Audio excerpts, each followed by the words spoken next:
right.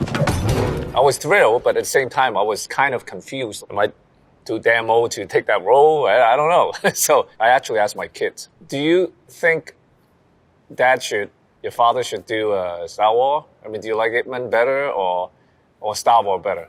And they said, Star Wars, of course. So that changed my mind. You know, that's pretty much it.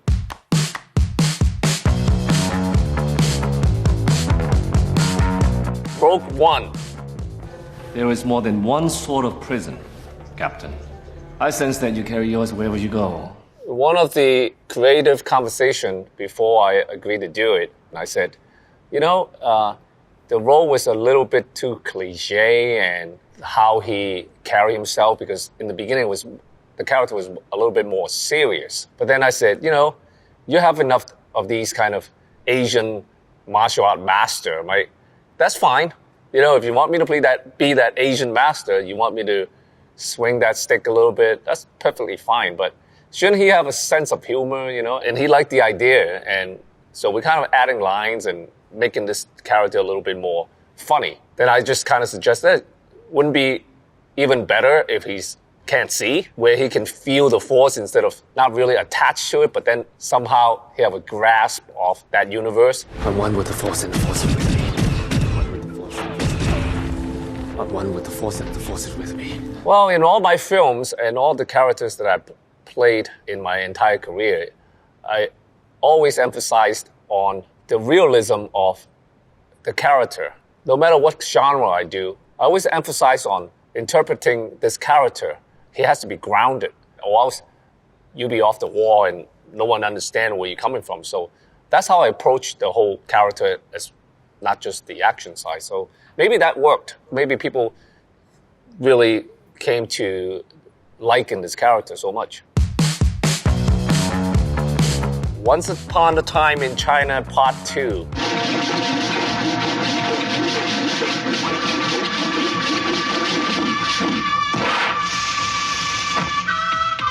As a professional artist, you gotta do your homework. If you're Northern or Southern, the accents, the way you carry yourself, the way you look, the gesture, and all the etiquette is very important if you really want to play the character properly, accurately. Once Upon a Time in China, for example, that was during the Qing Dynasty. As an actor who's, specialized in action movies, then you have to kind of connect the two. Playing that character, what type of style during that time? How are you going to fight? How do you interpret that? That also takes a lot of not only research, but also a lot of skill.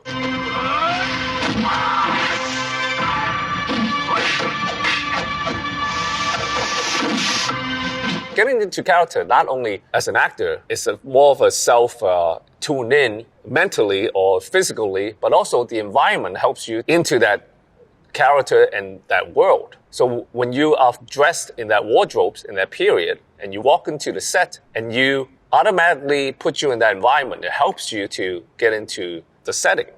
I worked with Jet 3 times in my entire career.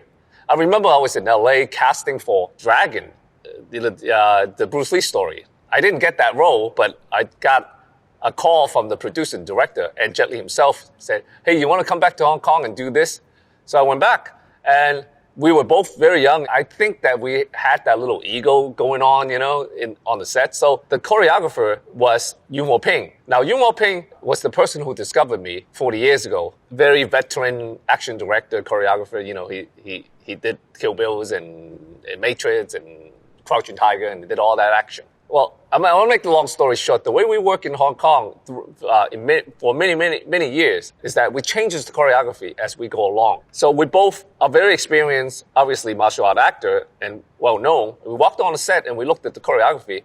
And we started changing bits and pieces in here, and it's kind of like happily sparring and following the structure of the choreography, but then we went off and freestyle, basically. It's like rapping contest, you know what I'm saying? It's like both of us just kind of went on, and we were going faster and faster and faster where the camera couldn't catch us. We were going at it, and the director was like looking at the monitor and played back and said, wow, this is great, just keep it rolling, keep it rolling. But yeah, we had a really interesting time because a lot of those action choreography were improvised on the set. That's how we shot films back in the days. Now it's, a little bit more civilized we come up with a plan, follow that plan, and we do this and do that. But back in the days, there was Wild Wild West, the way we make action movies. We walk on the set and say, oh, this is the building. Let's jump down from this building. Let's crash this place, oh, let's not shoot it this way. I remember there were many, many movies where we didn't have a script. We came in and I was looking at the director and then we asked, what are the lines? He said, oh, I haven't figured out the lines yet. Let's just say 1, 2, 3, 4, 7, 6. Really. And then we dump it later. The most significant experience working on Once Upon a Time was that I had an injury, almost blinded me. So what happened was there was a shot where Jet Li was wired up and we both had these pole. These are bamboo pole about this thick and they're quite heavy. Now, if they hit you in the head, they'll knock you out. There was a move where he spun around 360 degrees. He swings at me, and I block it. After about 30 takes, he missed. Instead of coming across, and I'm supposed to block it like this, and he comes across horizontally. So he whacked me right on my eyebrow, right? I mean, I got knocked back about 8 feet. 5 seconds later, I said, wait, drop my hands, and blood was spilling. I kid you not. It was spilling like shower spray. It was like, it was like this, like in the movie, like Kill Bill. So I went to the ambulance, about 6 stitches. The day after, he called me. He said, are you okay? Can you come in for a close-up on the right side? I said, close up, you can see my stitches. No, I'm going to shoot you sideways so you can't see the close-ups. So what happened was the day after, I had patches on, right? And he shot my close-up on the other side where you can't see the patches. That's how wild it was. The Hitman series. 我要挑戰10個。你做咗咩？冇窒人。我要打10個。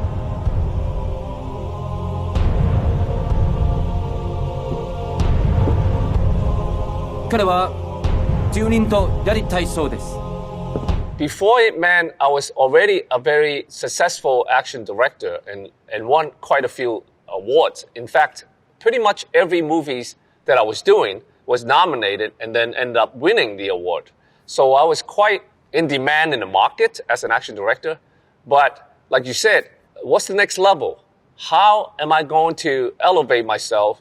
Oh, then I have to really have even better performance as an actor. Because at the end of the day, it's the acting. It's the drama, right? The story, right? And as a result, it was a very good decision. And, I gave all the credit to Mr. Sammo Hung for the first Hitman 1 and 2. And then Hitman 3, 4, I call him Sifu, the one that discovered me, Yuen Ping. He was responsible for part 3 and 4. When I found out I was going to make a movie with Mike Tyson, I was ecstatic. I was always been a fan of Mike Tyson. Aside from Bruce Lee, Mike Tyson was my idol. I was looking at Mike Tyson. Wow, I've been imitate him. In fact, how he moves, I said, whoa, can I use some of that Mike Tyson moves in my movies? So when I realized, he's going to be in Hitman 3, so I was both excited at the same time, a little bit nervous. I was like, what if he accidentally knocked me out? Knocking me out is fine, but I got to finish the movie, right? It was kind of that kind of excitement and that nervousness working with him because I was such a fan. And he's in front of me, and he's coming at me with his famous left hook. And I was like, Mike Tyson's coming over with a left hook. And I told Yuen Ping, I said, I'm not going to be exactly like how we shoot the traditional way of Kung Fu movies where we always dodge at a very split second. I'm going to move when I feel dangerous, whether it is, I'm not going to wait until his fist is here, I'm going to move. There was a shot where he came in with a left hook, and it was supposed to hit a big heavy bag. So, all right, ready, close up, bum, the camera rolling. And I felt that punch was coming, and I felt his forearm brush my hair. Like, phew. I said, ooh. But it was great fun working with Mike, and it was totally chill and respectful. I had more of a great time working in that film, talking to him, than that scene itself. Like, we'd be between shots, and I would ask him questions. I'm a fan, you got to remember. So it was a very memorable experience working with Mike Tyson. It was an accident. He was coming at me with flurry of punches, right? And the choreography was I was supposed to block all his punches with Wing Chun techniques. Now, as the Wing Chun techniques, you use your elbow. Sometimes the elbow goes. So I go at it. Maybe I have a little power behind it, and I guess accidentally hit one of his fingers. Right? I didn't even know about it. He didn't mention anything. And then the next day he came in and he got something wrapped around his fingers. And we were jokingly, Donnie broke my pinkies or whatever. It was an accident,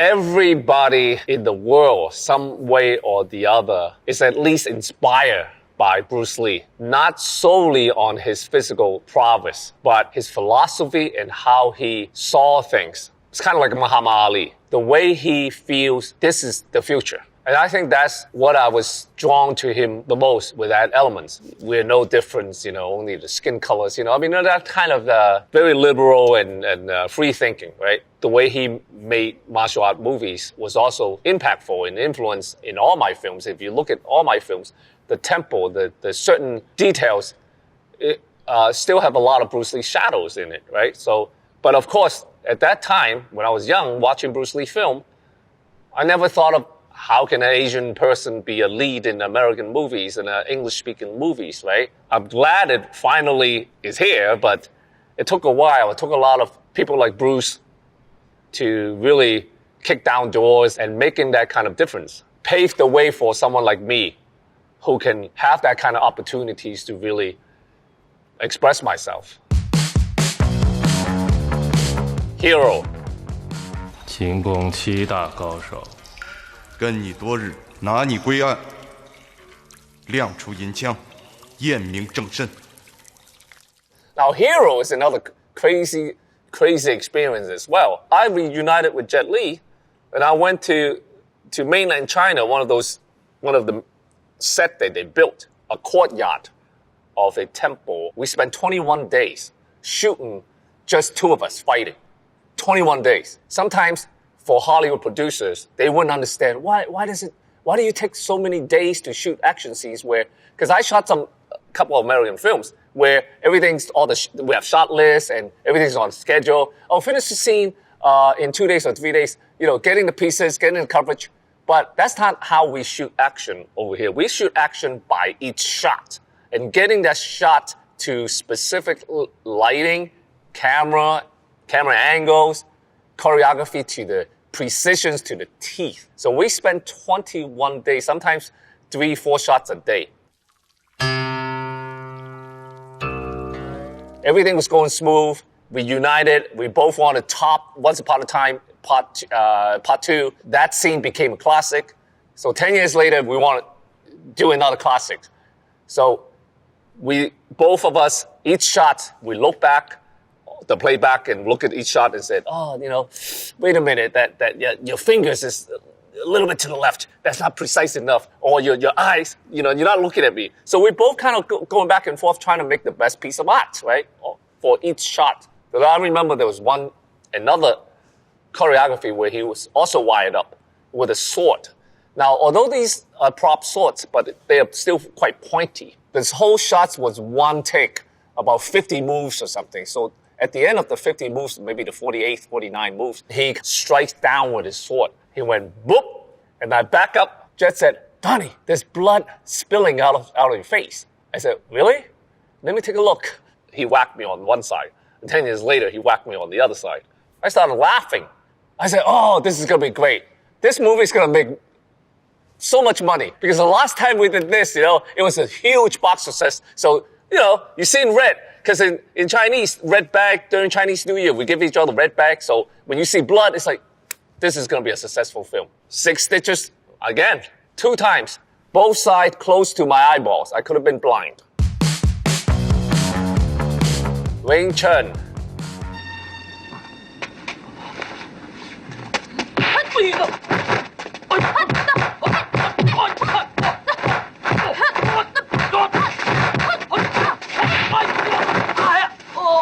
Let me begin with my mother being a pioneer, especially during the 1970s.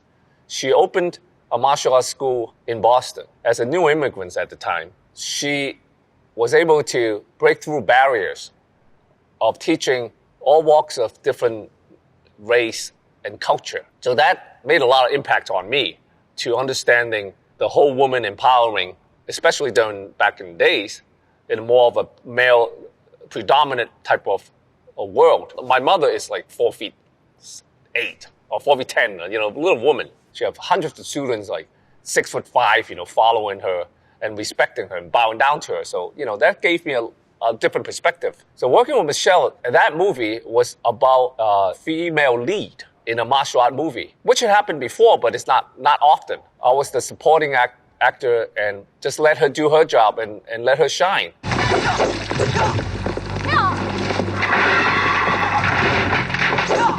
I thought of the fire scene, so I didn't have any CGI. There was no CGI scenes. In fact, there was no CGI at all. And there was not really a safety team or whatsoever. I said, how do I light up the fire? I really lit up the fire. I used these kind of, put some gasoline in there. I remember there was a funny part where I would lit up the whole fire and set up the shots and the fire would go out. So I have to call the people on the set and say, oh, that went off, pour some gasoline in it, burn up that fire. It isn't like what's today. There's a pipeline. There's all types of modern technology where you can just turn up the buttons and the fire goes up, or you do it in post with CGI fire. Back in the old days, we just have to do whatever. Like if you want to crash that window, you crash the rear window. You jump off the building, you jump off the building. So the same with these fire props that I was doing. Literally pour some gasoline and lit up that fire. XXX, Return of Santa Cage.